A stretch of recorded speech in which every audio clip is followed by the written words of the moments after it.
அதுக்கப்புறம் சோனு குருவி பார்த்துச்சு. பார்க்க அதே மாதிரியே இருக்கிற ஒரு குருவி கூட அதுக்கு முன்னாடி ஆகாயத்துல பறந்து போய்கிட்டு இருந்துச்சு. சோனு அத ரொம்ப ஆச்சரியமா பாத்துக்கிட்டு இருந்துச்சு.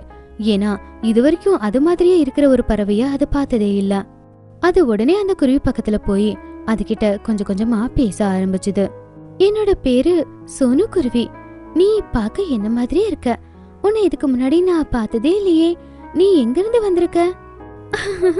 என்னோட பேரும் சோனு குருவி தான்.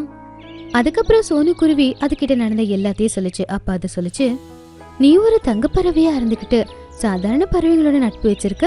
அவங்களுக்காக சுனிரப்பூ எடுக்கிறதுக்காகவும் போய்கிட்டு இருக்கியா? அதனால என்ன? நம்ம 2 பேரும் தங்க பறவைகள். நம்மளுடைய அந்தஸ்துக்கு ஏத்தாப்புலதான் நாம நட்பும் வச்சுக்கணும். அவங்க எல்லாரும் சாதாரண பறவைகள். அவங்க கூட நட்பு வச்சுக்கிறது நம்ம அந்தஸ்துக்கு சரியானது கிடையாது.